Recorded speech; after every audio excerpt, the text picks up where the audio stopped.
ओम शांति। आज दिनांक 3 फरवरी 2023। बाबा ने महावाक्य में हम बच्चों को जो शिक्षाएं दी उनका मनन करेंगे। बाबा बोले, मीठे बच्चे, नर से नारायण बनने के लिए परफेक्ट ब्राह्मण बनो। सच्चा ब्राह्मण वह जिसमें कोई भी विकार रूपी दुश्मन ना हो। बाबा समझाते, मीठे बच्चे, नर से नारायण बनने के लिए परफेक्ट ब्राह्मण बनो। सच्चा ब्राह्मण वह जिसमें कोई भी विकार रूपी दुश्मन ना हो, अर्थात स्वयं भगवान निराकार पिता परमात्मा पतित पावन बाप भारत भूमि पर आते हम बच्चों को ब्रह्मा मुख द्वारा ब्राह्मण बनाते और पहली श्रीमत देते, पवित्र बनो, योगी बनो। जो बच्चे मनसा वाचा कर्मणा की पवित्रता को धारण करते अर्थात ब्रह्मा बाप समान बनते, वही बाबा कहते सच्चे सच्चे ब्राह्मण हैं, क्योंकि जिनमें कोई भी विकार है वह ब्राह्मण नहीं शूद्र हैं। क्योंकि जो बच्चे ब्राह्मण होते हैं वह मुख वंशावली होते हैं, पवित्र होते हैं, पावन बनने का पुरुषार्थ करते हैं और पावन बनकर सारे विश्व को पावन बनाने की सेवा करते हैं। तो बाबा कहते, तुम बच्चों को लक्ष्य मिला है नर से नारायण बनने के लिए। तो नारायण बनने की पहली सीढ़ी बाबा बताते, ब्राह्मण बनो परफेक्ट। सच्चा सच्चा ब्राह्मण वही जिसमें विकार रूपी अंश ना हो। तो जिनमें विकार मनसा वाचा कर्मणा संकल्प स्वप्न में भी ना हो, इनका दुश्मनों का अंश भी ना हो, वही सच्चे ब्राह्मण है। वही नर से नारायण बनने के लिए संपूर्ण और सच्चे ब्राह्मण कहलाएंगे। इसीलिए बाबा कहते, बाप तो पावन दुनिया ही स्थापन करते हैं, गाया भी है पतित पावन आओ। आकर इस सृष्टि को, उसमें भी खास भारत को पावन बनाओ। अब यह ब्रह्मा कुमार कुमारी नाम पड़ता ही उन पर है जो पावन होकर रहते हैं। पतित को ब्राह्मण ब्राह्मणी व बीके नहीं कह सकते, वह है ही कुख वंशावली। तुम ब्राह्मण हो ब्रह्मा मुख वंशावली। ब्रह्मा कुख वंशावली तो नहीं कहा जाता, वह है ही पतित। अब तुम ईश्वरीय संतान बने हो, इसलिए बाबा कहते पावन दुनिया के मालिक बनो। ब्राह्मण ब्राह्मणियां अथवा ब्रह्मा कुमार कुमारी कहलाकर यदि पतित होते हैं या विकार में जाते हैं तो वह बीके नहीं हुए। ब्राह्मण कभी विकार में नहीं जाते। विकार में जाने वालों को शूद्र कहा जाता है। ईश्वरीय औलाद बनते ही इसलिए हैं कि ईश्वर से राज्य भाग्य लेवें और राजाई लेने के लिए पवित्र पावन बनकर पुरुषार्थ करें। सदा स्मृति में रहे कि हम नर से नारायण बनने के लिए पुरुषार्थ कर रहे हैं। यहां चाहिए परफेक्ट ब्राह्मण। बाप समझाते हैं, पहले नंबर का भूत आता है देह अभिमान। इसलिए बाबा सदा श्रीमत देते, देही अभिमानी बनो, एक मुझ बाप को याद करो। प्रश्न किया बाबा ने, बाप का रिगार्ड किन बच्चों को प्राप्त होता है? समझदार कौन है? बाप का रिगार्ड किन बच्चों को प्राप्त होता है? समझदार कौन है? उत्तर में बाबा समझाते, बाप का रिगार्ड उन्हें मिलता जो यज्ञ का हर कार्य रेस्पॉन्सिबिलिटी से ही करते हैं, कभी गफलत नहीं करते। पावन बनाने की रेस्पॉन्सिबिलिटी समझ इसी सेवा पर तत्पर रहते हैं। चलन बहुत रॉयल है, कभी नाम बदनाम नहीं करते। ऑलराउंडर हैं, समझदार वह जो फुल पास होने की कोशिश करते हैं, कभी दुखदाई नहीं बनते, कोई भी उल्टा कार्य नहीं करते। अर्थात बाबा रिगार्ड उन बच्चों को देते जो बच्चे सदा सर्व आत्माओं के प्रति समान दृष्टि वृत्ति रख, शुभ कामना रख, सर्व के भले के लिए विश्व कल्याण अर्थ कर्म करते, अर्थात खुद को निमित्त आत्मा अनुभव करते कि यह श्रेष्ठ परिवर्तन का कार्य मुझ आत्मा को बाबा ने दिया है, तो हर कार्य को रेस्पॉन्सिबिलिटी से करते हैं। कभी भी बाबा की श्रीमत का अर्थात मर्यादा की लाइन को क्रॉस नहीं करते, मर्यादा में रहकर रेस्पॉन्सिबिलिटी समझकर बाबा के यज्ञ में सेवा करते हैं। बाबा कहते उनकी चलन बहुत रॉयल होगी, कभी नाम बदनाम नहीं करेंगे, ऑलराउंडर होंगे।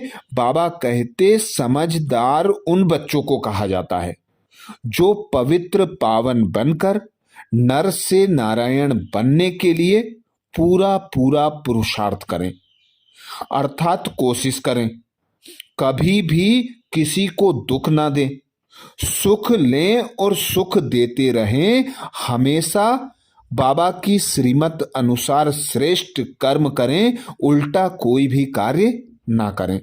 ऐसे बच्चों को बाबा समझदार कहते, बाबा उन बच्चों को रिगार्ड देते।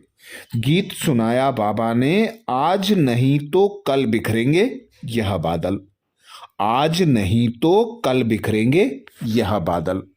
आगे बाबा कहते विनाश होने के पहले सब विकर्म योग से भस्म करो, नहीं तो जन्म जन्मांतर के विकर्मों की सजा धर्मराजपुरी में देंगे, इसलिए गफलत मत करो। यह अंतिम जन्म है, फिर तो जाएंगे ही स्वर्ग में। मोचरे खाकर फिर प्रजा में पद पाना, इसको पुरुषार्थ नहीं कहा जाता। बाबा कहते उस समय त्राही त्राही करना पड़ेगी। यह भी बाप बच्चों को साक्षात्कार कराएंगे कि बार बार समझाया था, ब्राह्मण बनना कोई मासी का घर नहीं, इसलिए बाबा से सच्चा सच्चा होकर कोई भी विकार में नहीं जाना है। बाबा कहते काम महाशत्रु है, जो काम के वश हो जाते उन्हें ब्राह्मण नहीं कह सकते। माया बहुत पछाड़ेगी, परंतु कर्मेंद्रियों से कोई भी काम नहीं करना है। ऐसा कर्म ना हो जो पाप कर्म में आए, जिसकी सजाएं खानी पड़े। बाबा कहते फेमिलियरिटी का हल्का नशा भी ना हो, यह भी माया का नशा है। इसमें बाबा कहते तुम बच्चों पर बोझ चढ़ जाएगा, तुम बच्चे बने हो ईश्वरीय औलाद। यह काम क्रोध शैतान है, यह शैतानों के वश होकर आसुरी गुणों से कोई कर्म नहीं करना है, जिससे सजा खानी पड़े। इसीलिए बाबा कहते बहुत हैं जो ईश्वर के बनते फिर माया के बनंती हो जाते हैं, देह भान में आ जाते हैं। बाप की श्रीमत पर चलना है, तब रेस्पॉन्सिबल कह सकेंगे। बाबा कहते बाप दादा दोनों की मत गाई हुई है, दोनों की मत अनुसार बच्चे कर्म करेंगे तो रेस्पॉन्सिबल बाप होगा। तो हम बच्चों को बाप दादा की श्रीमत पर चल, तीव्र पुरुषार्थ कर, नर से नारायण बनने के लिए मेहनत करनी है। पवित्र बनकर पवित्र दुनिया की स्थापना में बाबा का मददगार बनना है। शिव बाबा कहते हैं बच्चे तुम मेरी ईश्वरीय औलाद हो, मेरे को याद करो, ऐसे और कोई कह ना सके। मैं ही इनमें प्रवेश कर कह सकता हूं। मैं ज्ञान का सागर हूं ना। तुम ज्ञानी तू आत्मा बन रहे हो। तो जो बाप से योग रखते हैं तो बाप भी आकर मदद करते हैं। देह अभिमानी याद थोड़े ही करेंगे। बाप को जरूर याद करना है। अहंकार नहीं आना चाहिए। कभी भी यह नहीं सोचो कि मैंने अच्छी मुरली चलाई। नहीं, शिव बाबा आकर मुरली चलाएं। बच्चों की मदद करें। घड़ी घड़ी शिव बाबा को याद करना चाहिए। बहुत बच्चे हैं जो पूरा याद नहीं करते तो कर्म भोग मिटता नहीं। बीमारियां आ जाती हैं, विकर्म विनाश नहीं होते। बाप को याद करना है, बाबा के साथ योग लगाना है, क्योंकि हम राजयोगी हैं। बाप से राजाई लेनी है। हम नर से नारायण बनेंगे, सदा यही नशा रहे। वरदान दिया बाबा ने। वरदान में बाबा बोले, अमृत बेले से लेकर रात तक मर्यादा पूर्वक चलने वाले मर्यादा पुरुषोत्तम भाव। अमृत बेले से लेकर रात तक मर्यादा पूर्वक चलने वाले मर्यादा पुरुषोत्तम भाव। अर्थात बाबा आकर हम बच्चों को ऐसी श्रेष्ठ मत देते जिससे हम उत्तम से उत्तम पुरुष बनते। इसीलिए गाया जाता है मर्यादा पुरुषोत्तम। बाबा आकर अमृत बेले से लेकर रात को सोने तक हम बच्चों को मर्यादाएं देते। सदा कहते, ब्राह्मण जीवन मर्यादाओं का जीवन है। इस जीवन में एक एक कदम बाबा की श्रीमत अनुसार चलना। अमृत बेले से लेकर रात तक मर्यादा की लकीर के अंदर रहकर खुद को रेस्पॉन्सिबल समझकर हर कर्म ऐसे करने जो हर आत्मा का कल्याण हो सके, विश्व का परिवर्तन हो सके। तो बाबा कहते, संगम युग की मर्यादाएं ही पुरुषोत्तम बनाती हैं। इसलिए मर्यादा पुरुषोत्तम कहा जाता है। तमोगुणी वायुमंडल वाइब्रेशन से बचने का सहज साधन है मर्यादाएं। मर्यादाओं के अंदर रहने वाले मेहनत से बच जाते हैं। अर्थात जितनी बाबा की मर्यादाएं याद होंगी, जितना श्रीमत अनुसार कदम पर कदम रखकर संकल्प करेंगे, बोलेंगे, कर्म करेंगे, उतना माया से स्वतः बचे रहेंगे। क्योंकि यह जो मर्यादाएं हैं, यही छत्र छाया है, यही हमारा कवच है। तो माया के वशीभूत होने से बचने के लिए बाबा कहते, मर्यादाओं में रहो। सीता ने मर्यादा की लकीर लांगी तो रावण उसे शोक वाटिका में ले जा गया। बाबा आकर हमें मर्यादाएं बताते, उन मर्यादाओं पे चलने पर ही बाबा हमें अशोक वाटिका में ले जाते हैं। तो बाबा कहते, हर कदम के लिए बाप दादा द्वारा मर्यादाएं मिली हुई हैं। उसी प्रमाण कदम उठाने से स्वतः ही मर्यादा पुरुषोत्तम बन जाते हैं।